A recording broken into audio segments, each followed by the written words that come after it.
Good morning. Welcome to this webinar introducing VRay for formZ. We're really excited to be able to offer the power and quality of VRay rendering in formZ. While we're getting started, everybody's getting settled in, we're looking at a couple of images that were created with VRay for formZ. We were really excited to see the kind of results that our customers have been able to get just in the first few months of using this exciting new offering. So in this webinar today, we're going to take a look at the overall interface of VRay for formZ, highlight some of the features, and just kind of skim through everything that you can do with VRay for formZ. At the end of the webinar, we'll have some time for some Q&A. So let's get started. How does VRay for formZ work? So VRay for formZ integrates with formZ through a series of palettes. These palettes are the primary interface for VRay for formZ, as well as a number of other integrations throughout the program. VRay for formZ was developed by Autodesk in partnership with Chaos Group. The advantage that we have in developing this product in-house is that we're able to integrate VRay into formZ better than any other VRay implementation. This means that VRay components appear in the formZ user interface in places where you would expect them. Lights are where you would expect to find lights, materials are where you would expect to find materials, VRay rendering settings are where you would expect to find them as well. So VRay is really well integrated into formZ, and it's going to make it much easier for you to get up and running with VRay for formZ. So let's get started and look at the interface. There are 5 primary palettes, as I mentioned, that are the keys to getting started with VRay. 3 of them are tool palettes, 1 is a messages window, and the most important is the VRay settings palette. Let's take a look at how it looks inside of formZ. I'm going to get out of my slide presentation here, and let's start up formZ. And here we have formZ and with VRay installed. And when VRay is installed, we'll get in the palettes menu a series of new palettes. We have the VRay palette, we have the VRay lights palette, the VRay messages window, VRay settings, and VRay tools. So in looking at these palettes, the VRay palette itself contains overall control for the rendering and ways to export the scene. The VRay Lights palette has tools for creating all kinds of lights with VRay. The VRay Tool palette has auxiliary tools for creating things such as fur and displaced objects, which are features that VRay offers in the scenes. And then we have the messages window, which gives us feedback about what's happening with the VRay rendering, some progress bar, and some messages. I'm not going to talk any more about this today, other than I will mention that if you ever have a problem with a rendering, this is kind of a go-to place to go see what's spitting out in the messages. Maybe it may tell you about something that's missing, like a missing material, or some feature that's not working for some particular reason. So I'm going to close that now, and we'll move on from that. And then, as I mentioned before, the VRay settings palette is very important. From the VRay settings palette, you can start and stop renderings, control the overall features of the rendering, all the way down to some very specific features of the rendering. And we'll get into that in a few minutes. Now, let's just take a quick look at what happens the first time we go and render something in VRay for formZ. So if we open a file, I'm just going to open a file here that we have out here, and let's take a look at so here's a formZ file that we've created and used before. We've never rendered this file in VRay for formZ, and when we're about to do our first rendering, let's just say I were to be curious and go hit the render button right from the beginning, we're going to get a VRay setup interface. The VRay setup interface allows us to quickly set the rendering up for the type of project that we have. And we have two options in here. We have an architectural design project, which is really a exterior scene, okay? And we have a product design project, which could also be an interior scene of an architectural building. Both of these settings are going to set up things so that the rendering is going to get pretty close to what you'd want for that type of scene. If you're really familiar with VRay, you may choose to keep the base settings, but in this case, we want to set up a quick architectural design setup for this building. So I'm going to click architectural design, and I'm going to hit OK, and now you're going to see I get a rendering. In this rendering, I get a ground, I get some concept of ground, and I have a sky, and the lighting is lit about what I would want for an exterior lighting. Is it perfect? No, but it's a good start in what we're going to want to have. So in this case, we are already on the road to getting a good rendering. So what happens with the first render? The quick setup is going to give us the architectural design option is going to create a V-ray sunlight for us, set up a sky background, and set the exposure to what approximately we should need for an exterior render. If we choose the product design selection, then we're going to get something that's more set up for rendering an object or a scene of an interior of a building, or maybe a trade show booth, for example, would probably do well with the product design setup. In this case, it creates a dome light, which is a universal light around the scene, which casts light into the scene, sets a black background environment, and also sets the proper exposure for what we want. So let's go look at a scene that might be set up for a product design. In fact, we're going to just open that up now. And, so we'll open up that chair model that we just looked at. And here's that chair, and I'm going to select the render, and we're going to get an option to select for product design in our render. And there we go. Now, in this case, you can see rather than having a sky, we have just some background to it that has a little bit of variance in color. In this case, it's just a variance of lighting. That's a dome light with a pattern on it that really is just some subtle increase and decrease in light to give us some contrast in our scene. And you see the result we get here again. It's just nicely set up for the exposure and is nicely set up for this type of scene. And it's a good starting point for what we might want to do in these type of scenes. And so the issue of good starting points, one of the goals of VRay for formZ was to make sure that we made it such that as much information that you already have in your project will be used as possible in VRay for formZ. So you don't have to recreate a lot of your materials. If they're texture-based, they'll come over pretty cleanly into VRay for formZ.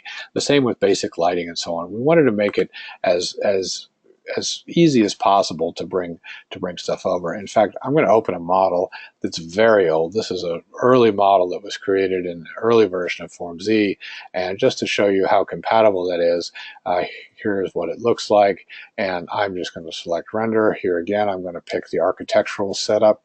It's going to set my sky, it's going to set my background, and it's going to get us a good first rendering. Is it the perfect rendering? Absolutely not. It's not the perfect rendering, but it really gets us to where we want to go in the right direction.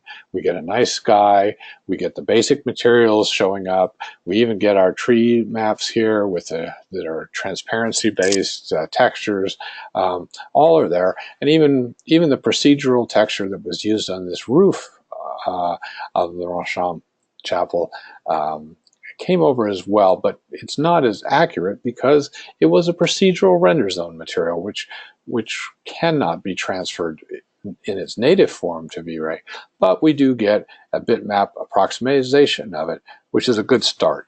And now we could take this model, we could assign some specific VRay materials to it, and then keep refining it to get even better results. But already we're seeing nice results. Our lighting looks good, the sunlight position came over, and the model renders pretty good for out of the box. So That's something that you'll expect to see, and along those lines, we will be able to get in these type of images, we'll continue to use as much information as possible, with the goal being a quick out-of-the-box rendering that's ready to go. From there, you can keep refining it and add additional VRay specific information. But you can expect basic colors, textures, diffuse, bump, and transparency map to come over. Procedural maps will be converted to just flat textures, and all of the basic light types that you find in formZ models will be used by VRay as well. So let's look a little bit more detail at some of the rest of the interface. We're going to start by looking at the VRay settings. So at the top of the VRay settings dialog, palette, is a group of options that really determine the primary overall control for VRay. And the first of those checkboxes is interactive. So VRay is actually two renderers in one. It is a production renderer and it is an interactive renderer. Both come with VRay for formZ. When interactive is not checked, we are rendering in a production mode, which means the rendering is going to start and it's going to render through to its completion. In an interactive mode, the rendering is tied to the formZ window, and when the formZ window updates, the rendering is going to reset and catch up to what's been done in formZ. It is not necessarily real time, but depending on the size of the model and the quality of your hardware, you will see some pretty good results. So let's just take a minute, and we're going to go back to our house model that we were looking at here. Let's use this as an example. Okay, and I'm going to once again, the rendering we did earlier, I'll do it again, and we're going to pick the architectural background. And you see the rendering progresses, and we see the result as we go. Okay, I can stop that rendering. That was a production render. Now, if I change to interactive, I'm going to change the interactive checkbox, and I'm going to hit render again. Now we're in interactive mode, and in interactive mode, as I mentioned before, the rendering window is tied to the formZ window. So as I make changes here, we're going to expect to see changes in the rendering. So if I spin the view, for example, we're going to see that the rendering window is going to catch up and follow us. Okay, and it's not just view changes; it's also changes to the model. So if I were to draw another shape out here, as I draw it, you're going to see it come into the scene. You notice how the rendering goes is very grainy at first, but then as the scene stays static, the rendering will keep refining and getting better and better. So you notice where we're sitting here, the graininess is getting better, the quality of the image is improving, and it will progressively continue to do so until it reaches its limits. So that's what you get with interactive rendering. It's really nice for moving back and forth with seeing views and navigation, making changes to your model. It also updates with the lighting. So as you change the lighting will change and also undo. So I undid that sphere that I had there. So I can recall saved views, I can, etc. When I do that, these will all come back. So if I pull up a new view here, we see that our scene is now updated to be the same. Oops. And that is the interactive render. And to show you the difference, when I'm going to stop the interactive renderer. So now when it's stopped, it's not going to interact with it. But if I do turn interactive off, excuse me, let me hit stop. There we go. Let me turn interactive off, and now you see that with interactive off, I'm changing my view, and this rendering is not updating. Okay, now it will if I hit re-render. So if I want to render a scene again, at the top of the window here, which is called the frame buffer window, which just holds our image, I can hit re-render with the little teapot, and now I will update to up my rendering to match the other view. Okay, so we're gonna stop that for now.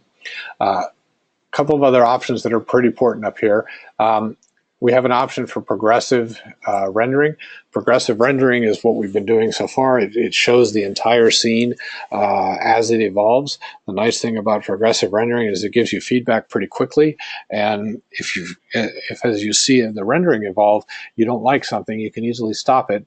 Oftentimes you can tell that something isn't right, or you're not happy with some material before the rendering has gone all the way to its completion. So progressive rendering, the whole frame is going to update and get progressively better. When progressive rendering is turned off, you'll be back to a more traditional bucket render. You will see little buckets evolving on the screen, but you won't see a bucket until that bucket is completely resolved or rendered, which does mean that you won't see areas of the screen until they're completely ready. So that's the difference between a progressive and a non-progressive or bucket image. The next options we see down here are the option to use a GPU. So the GPU stands for Graphics Processing Unit, and the GPU will, I'm going to just bring this slide back up. So with the GPU will use the processing power of the processor, or the graphics processor unit on the graphics card to process the image. And actually, VRay can take advantage of as many GPUs as you have installed in your system that you've made available to VRay. So when GPU is enabled, all of the GPUs will be applied to the rendering, and GPU support is available for most NVIDIA hardware on OS X and Windows. And this would be cards that have 2 GB or more of video memory in them and are of reasonable recent vintage, let's say. But reasonably recent doesn't mean yesterday. It means within the last 5 years for the most part. These are available for OS X and Windows. AMD hardware is also available to be used on Windows. chaosgroup.com's website has a complete list of video cards that are available, as well as benchmarks for what would be a recommended card. Now, the machine we're working with today, believe it or not, is a 2013 MacBook Pro with a NVIDIA 2 GB NVIDIA card in it. It is a 5-year-old card, and it works pretty well. I'm pretty impressed with what I'm getting. Is it workstation quality? No, but it's pretty good. I mean, everything you're seeing is running off of that today. VRay has an additional option called hybrid rendering, which is when you use the GPU and the CPU together. So you're taking advantage of the power of the GPU and the power of the CPU to perform rendering. And that's what the hybrid rendering does, and hybrid rendering can increase rendering times additionally. So if you have the hardware and you throw GPU and hybrid at it, then you're going to be taking advantage of everything that you have at your disposal to get the rendering as fast as possible. Okay, now the next thing I'd like to talk about is the quality slider that appears under the GPU settings. The quality slider controls the quality versus performance trade-off in creating a rendering. The default is set to medium, but you can go lower or higher from this point. Lower quality will render faster, but not give you as nice results, and higher quality will obviously give great results at a rendering time. This slider sets a number of VRay parameters behind the scenes to give you optimal results based on the quality that you've chosen. It's still possible that you may want to go and override some of the other advanced settings, but we'll talk more about those later. But in general, this is a really great place to control the quality of the rendering that you're getting. One other thing I'd like to talk about is this use frame buffer option here. So the use frame buffer option, which is on by default, determines whether the rendering is done in the main viewport or in the frame buffer window. The default is to render into the frame buffer window, and the reason for that is that the frame buffer has a number of additional capabilities. Plus, while you're rendering out here, you can be working in other projects in formZ. So it gives you a lot more flexibility and allows you to kind of contain the rendering. But if you turn that off, your rendering will be performed in the viewport rather than inside of the frame buffer. So those are the primary and probably most important settings that you'll use off of the top section. The lower section of the settings, and let's bring that, that's hidden right now. Okay, in the VRay settings here, the lower part of the settings contain a number of advanced settings, and there's a menu here to switch between them, or you can kind of scroll through them if you want to observe what they are just by clicking through the right and left arrows here. But some of these settings are more useful and more likely to be used than others. So let's take a look at some of those. The first one we want to look at is exposure control. So the default setups that we did set the exposure control for what would be expected for an exterior daylit scene in the case of the architectural setup, or an interior lit scene for the product design or interior shots. Now, you can adjust those settings here by controlling the exposure value itself, or manipulating the film sensitivity, f-number, or shutter speed settings that are typical camera settings. So all of these can be changed here, and they all are also tied to each other. So you can see when we change this film sensitivity, you see the exposure value changing, and so on. So these sliders are all integrated with each other. So those are the exposure controls. There's also some controls for depth of field, some other special effects, including vignetting, so on. We won't go into those today, but those are other options that you'll find here. In addition to the regular features of the camera, all of our cameras can be put into stereo mode. So if you're creating some rendering for stereoscopic viewing, you would just enable the stereo mode, and you'll actually get double the renderings. So you'll get a left eye and a right eye rendering. So if we open our, we go back to our chair, for example, and we enable stereo rendering, and we render that. Okay. We're going to get both sides of the chair. All right, I'm going to stop that. Okay. Additionally, in addition to the standard camera, there are VR and cube map cameras for doing virtual reality. If you need a spheric panorama or a cube map, we can render those out as well directly here, and also those can be done into stereo. So if you're doing something for Google Cardboard, that would be a great way to do it, just to select the cubic map and then the stereo option there. Okay. The next thing I want to talk about are the render output settings. So this is where you control the resolution of your rendering. So by default, the rendering is going to be controlled. Oops, I left the VR on. Let me turn back to the standard camera. So the rendering output options are controlled here. We can use the window proportions. We can set a specific proportion if we want to specific landscape, or we want a widescreen, and then we can just control the resolution with these sliders, and that'll be the resolution that'll be rendered for our image. If you are rendering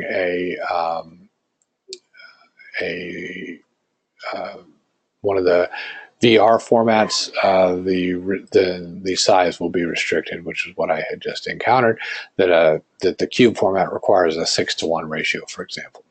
I'll set this back to a standard camera just to. So those are the rendering output, and you can control the resolution here.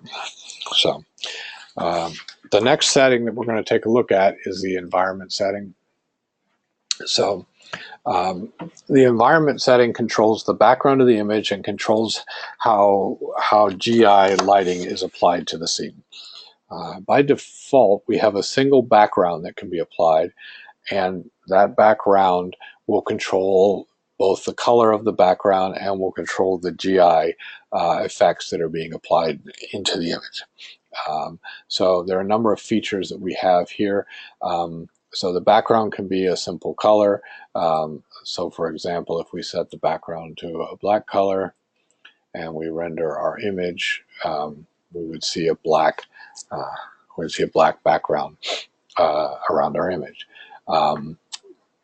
So in addition to how the background looks, this will also control the GI lighting and so on. So if we have, let's go back to our architectural example. We'll go back to this house again, and we'll take a look here.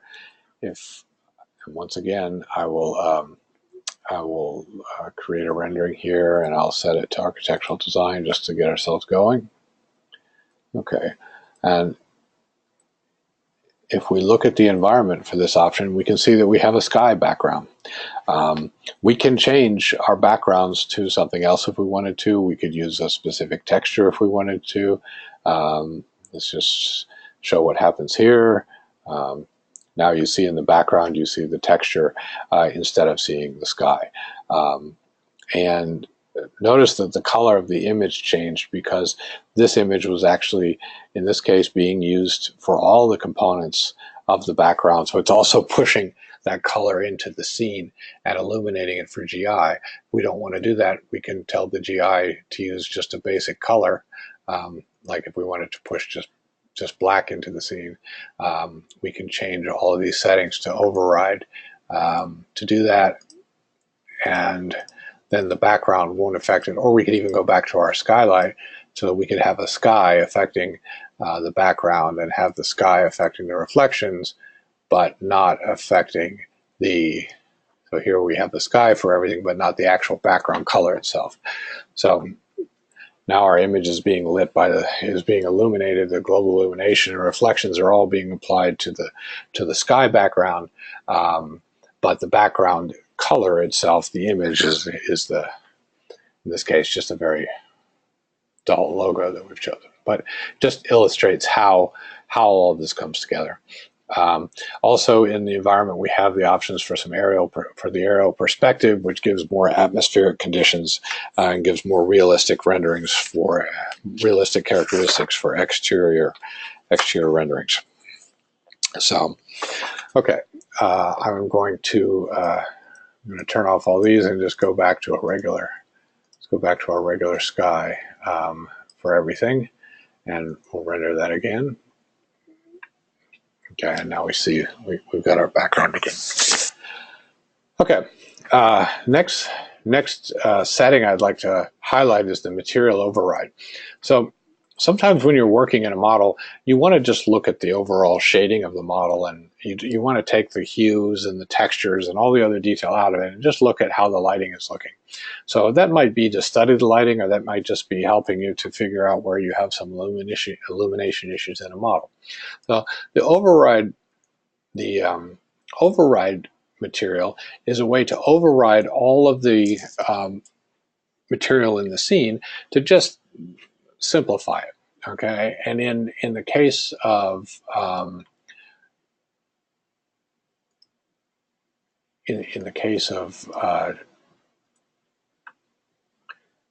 transparent objects, we can actually have separate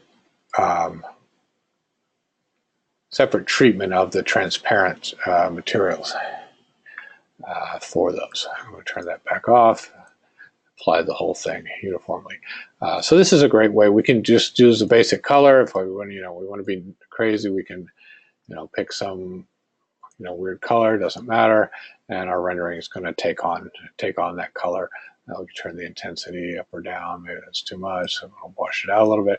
So once again, this could be a rendering effect that we want, or this could just be to help us study the lighting and so on. And in addition to using a basic material, we could use a predefined material. We'll talk more about these when we talk about materials, but so we could just have a predefined material that we want to override the whole rendering. Now, not to worry, all is not lost. All of our materials still exist. If I turn off the override and I render this again, we're going to see that all of our materials are still there. So the override is just exactly that. It just replaces the current materials in the rendering. And it's really great for studying different things, or just creating a certain effect in the rendering that you might want to. Moving on, we're going to look at a couple of other features. There are features here for controlling distributed rendering. We're not going to do that today. We are going to go on and look at the render elements. Most of the other settings in here, ray trace, global illumination, caustics, and so on, these are all settings that will allow you to apply some very detailed, finer settings to your rendering. We're not going to cover them today. Usually these are things that the quality slider is going to set for you, so you really shouldn't have to mess with that often. But there is an occasion where you may want to go change some of those very specific settings. But what I want to look at now is the render elements. Render elements controls the channels of information that is rendered in the scene. So here we have all kinds of channels that we can choose from. In general, there's a default set that comes on that gives you a good chunk of the settings, but there's possibilities that you may want to add some, so you can turn these on. So when we render now, the rendering itself doesn't look any different. We've rendered the scene using this. The only difference that you will see in this case is I did turn on the denoiser, which will, once the rendering has resolved to a certain point, will come along and clean up some of the noise that you sometimes get in the rendering that makes it look a little bit staticky. Now, in this rendering, now that we have done the rendering with the rendering elements enabled, you'll notice in the frame buffer, we have, in this menu now, we have a whole list of different things that have been captured in the render elements. These are also could be thought of channels of information. So we can look, for example, just at the diffuse channel. We can look at just the reflections, if there are. The scene doesn't have any reflections. We can look at the refractions. Don't seem to have any in the scene. We can look at the lighting. If we want to see the lighting in here, we can click on the lighting. Okay, and this is just going to isolate for us how the lighting looks. So all of these channels are all there, and it's information that could be useful. Sometimes the channels themselves are useful. Sometimes it's useful to study with the channels to see what's going on. If you're missing, like we expected to see something reflecting, but we don't see anything, so we could turn on the reflection channel and kind of isolate that and say, okay, maybe material needs to be more reflective. You know, we can look at that's not the one. The depth of the scene, we can see where we are in depth and so on. So there's a number of things that all of these channels can do. These channels can be saved off independently for composition purposes, or they can just be, you can just use them for informational purposes. And then you just go back to the RGB color and we'll see the whole image itself. There we go. Okay. So that's that is the render elements feature. Okay. Now we're going to move on to talk about materials. I'm not going to save that. Let's get these guys out of here a second. And we're not going to save it. Let's go back and I'll open up. Take a look at this. Well, you'll just use the residence. That's fine. Okay, so as we saw, the materials here give us a good glimpse into what we have as far as materials. Double-clicking on a material gets us into the material editor. Okay, I did that again. We have a little glitch. Sometimes happens with the. Okay.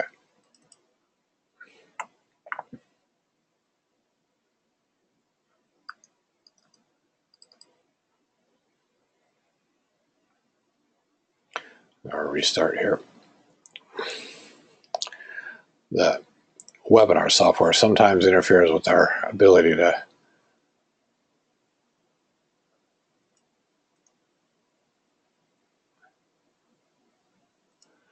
so I'm going to go here and reopen this guy.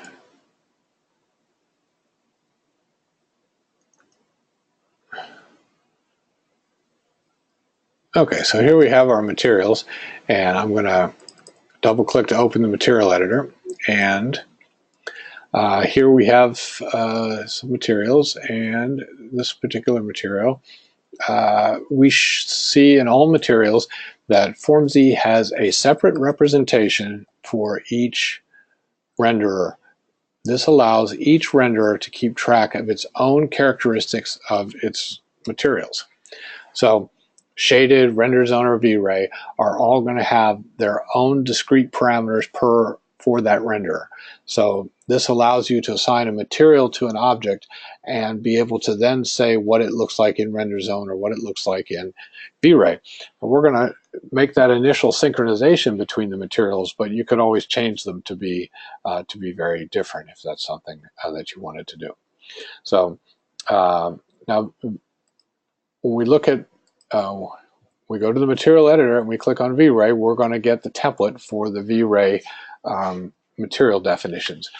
So materials in VRay work in a couple of different ways. There's a generic material, and the generic material has a bunch of components here for each different part of the material. There's 8 components that make up a material, and using the generic material, you can really create a lot of materials just by combining, different characteristics and what you might want this material to be. I'm going to change the color a little bit, make it a little more interesting, and we can mess around with the refraction. And we start to get maybe a different material than what we started with. And like you said, we can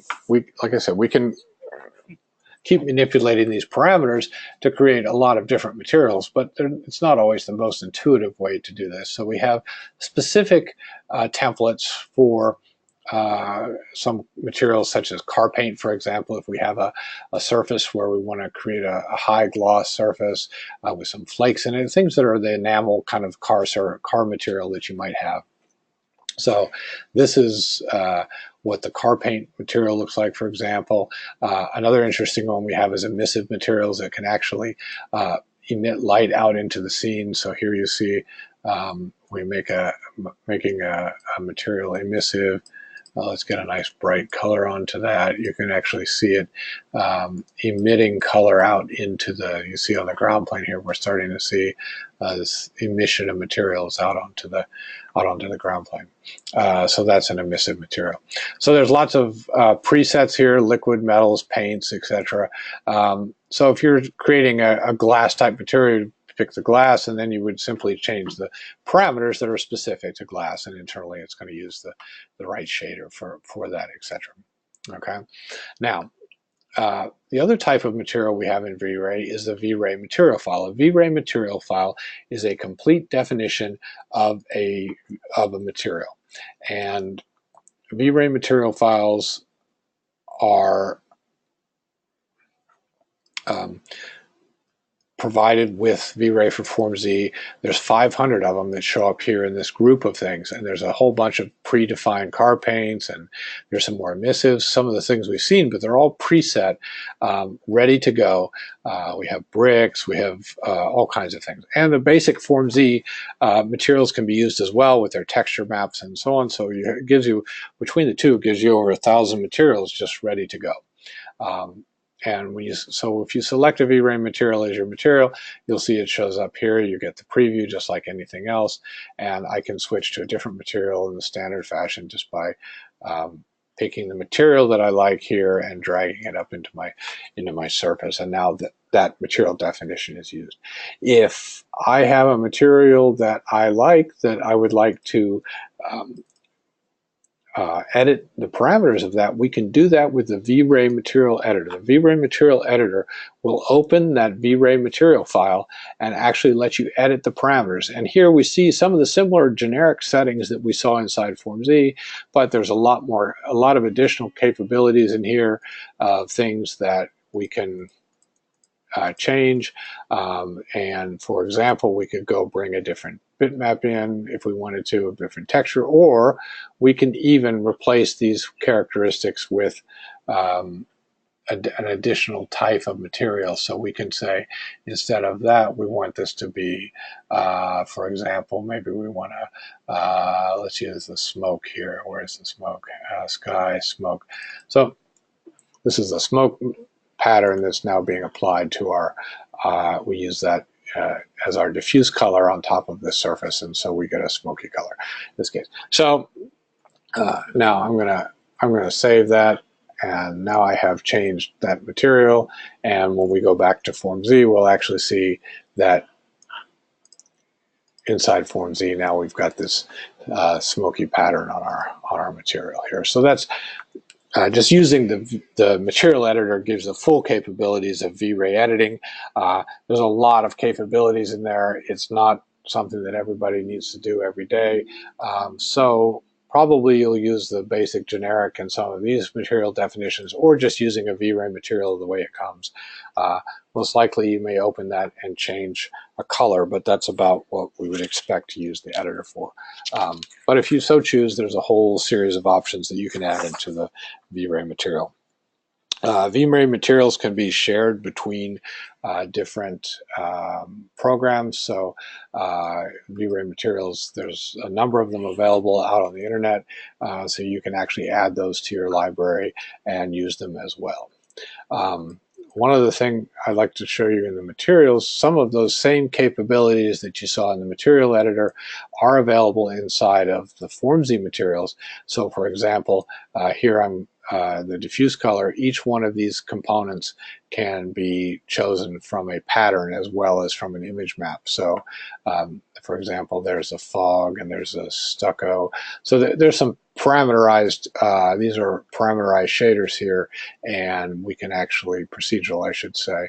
So for example, if I choose the cloth, if I click on the image, we can go in and we can actually see edit the parameters that we're getting, and we can change what the material looks like if we want to. So we do something with some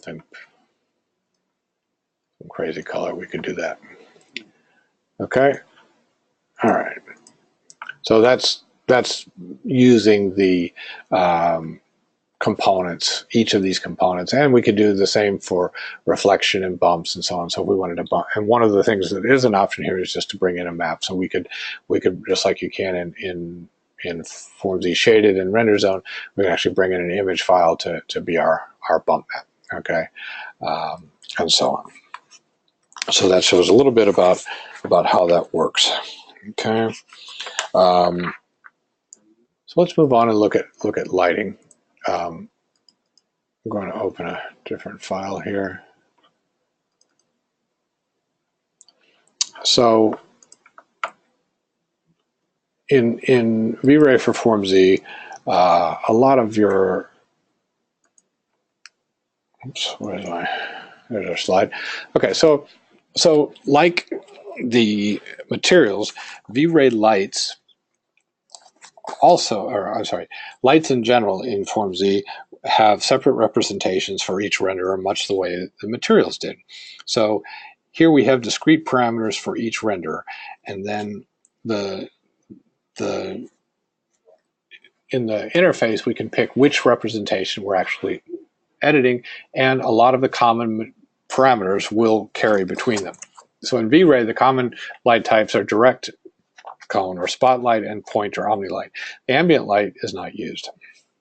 Okay, so we have in here, we have a little scene where we have 3 lights in it, and those lights, actually let's look at it here. Let's actually look at it live in the program. I'm going to, in this scene, I'm going to enable the real-time render. These icons up at the top are shortcuts for getting to the real-time and the production renderer. So I'm going to click on this icon. It's going to turn on real-time for me. I'm sorry, it's going to turn on interactive. We should use the right term. It's called interactive. And now I have my file open. I'm going to make one change here because where's my lights palette? Palettes, lights. We want to look at the lights. Okay, so here's our lights palette. Let me just turn all the lights off and turn on the basic types here of a direct, a point, and a cone light. Okay, and that's the scene I had in my slide there. Here again, I'm using the interactive render, which allows me to easily see changes in lighting, just like we did in views. So here you see the effects of a direct light, of a cone light, or spotlight, and a point light. Okay, and when we put the 3 together, they look something like that. Here again, nothing in particular, just trying to show you the different types. Now, these lights, all the lights, as we said before, have a selector to select which representation we're editing. If we click on VRay, we're going to get some specific VRay parameters, and you'll see those here. We can control, like we can with other lights, the cone and so on, but we can also put a texture on there. We can control some information about the decay and so on. So additional options that are present only for VRay lights will show here when you have the VRay parameter selected. Okay. Now, let's look at some of the other light types we have in formZ. For VRay for formZ. We also have a sphere light. So here we can control the radius, and it's going to create a sphere that light's going to emit from. There's also IES lights. Here I have an IES file I have that doesn't have a very bright light in it, so we put 3 of them in there. You can override the intensity of it, but in this case we're just using all the information from the IES light itself, including the shape of the light and the illumination patterns and so on. Okay, these are great because they can come right from the manufacturer, so you know you're getting an accurate representation of what the element is going to actually create as far as the lighting. We also have what's called a plane light. The plane light is just that. It's a plane that emits light. It can either have a rectangular boundary or a circular boundary. So you turn on what a circular boundary looks like. I put them both in the scene. You can see what happens, actually, how they emit the light. We can also actually have the light not be itself part of the scene. So I can, for example, go in here to the light, and I'm going to make it invisible. This invisible is different than the invisibility you see up here. The invisibility at the top in formZ is relative to the graphics of the light being visible in the graphics windows. This invisibility is relative to VRay, so I can turn that off, and right away you see the circle no longer renders, but the light still emits. We can do the same thing for the rectangle. So oftentimes you don't want the emitter itself to actually be in the scene, so this is how you can turn that off. Okay, a couple of other light types. We have a mesh light, which is somewhat like the area light in Render Zone. Here's second mesh, so this one is a square shape. I'm going to turn on the graphics for those so we can see them in the main window, so you can see what they look like here. This is like a revolved shape, like a disc with a hole in it, and the other one is just like a square. So it gives you an idea. Here we're seeing a very noisy scene just because we're not letting the rendering go very far. Obviously, if we let this go, we would see much better results. So those are the basic light types. We did talk earlier about the sky, the sunlight, and the effects that we got in the architectural image. We also talked a little bit about the dome light that we get with the product design setup. I'm going to look at that for just a second. We'll go back to our chair model again. So here is this model. This light has a dome light, so this is a dome encompassing the scene. Let's render that again, just as a reminder. The variance in lighting is coming from the background texture that's put into the light. So you can put, go to the light parameters here again. Now this one only shows VRay because it's a VRay specific light, but we can actually control place the texture that's in there. We have an EXR file in there right now, but you can use an HDRI. You can use any image that you want to use. Now, the dome light does not have to itself show in the scene, so we could also make it invisible, and now we'll still get the same lighting from it, but we won't actually see the effect of the dome. And now the dome light was previously overriding the background settings or the environment settings in this model, and we can see that this environment, oops, let me go to the environment, and we see the environment was set to use the background project color, so that's why we now see the background color around the image. So that's that. Okay, well, we're starting to run out of time, but I'd like to talk about a couple other things really quickly. The next thing is VR scene files. So VR scene files are very important from 2 standpoints. VR scene files are very useful for being able to export information out of out of VRay for formZ, and also import other information into VRay for formZ. So when we have a scene file, so scene files encapsulate the entire scene in a portable file. It includes geometry and all rendering information necessary to represent the scene. So these files, VRay scene files, can then be taken. If you export the scene from formZ, then you can render it in VRay standalone, you can send it to a render form, and you can even use the VR scene file itself as additional content. So the VR scene export tool is up here at the end of the VRay palette. I click on it, I give a name, and I just export the file, and it's going to write out a VR scene file. We can also have it pack the texture files along with it, so you can make a complete package to send to another machine for rendering in VRay standalone, or if you want to send it to a render farm, you would do that as well. So another effect of VR scene files is that once you have all that information encapsulated in a scene, it would be useful if we could use that as content, and in fact we can. So there's a VR import. There's an import VR scene tool, and I'm going to select a scene that I have here on my desktop. Webinar. I'm going to go to vacuum. Okay, this model I happen to know is very big, so I'm going to scale it down a little bit, and now there it is. What we're seeing now is a preview, so I'm going to place that in the scene, and I'm going to, I don't want to place another one, so I will get out of the tool here. There we go. We can zoom in on this a little bit, and we can see that we have our vacuum.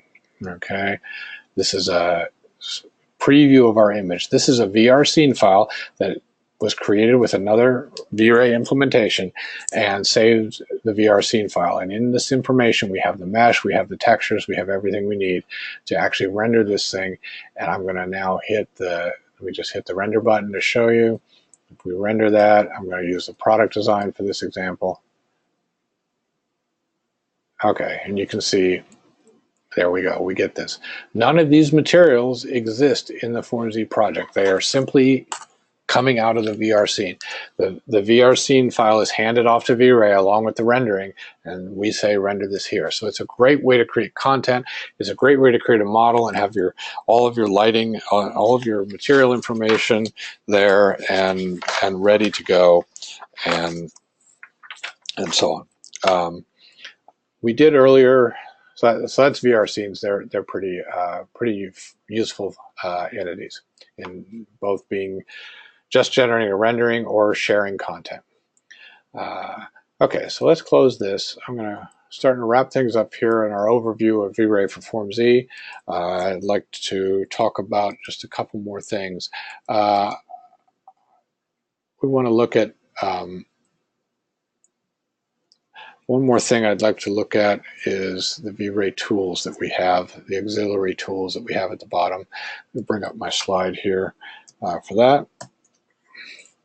Okay, so the VRay tools contain a number of tools that are things that you can add to your rendering scene or modify existing objects in the scene to enhance your scene. The first tool is the infinite plane tool, which allows you to place a plane that would extend to the extents of the view no matter where you look. This is great if you're placing an object on it. You want to put an object on a plane and you don't want to worry about having to make that plane big enough that it's always visible. It's a great tool for that.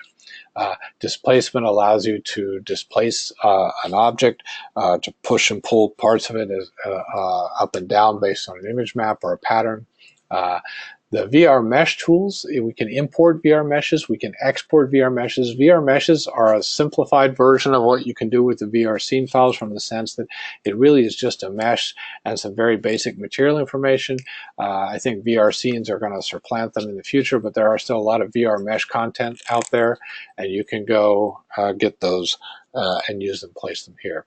The clipper tool allows you to clip the scene. In fact, when you use the clipping planes, the VRay is sensitive to the formZ clipping planes. They use the clipper technology behind the scenes.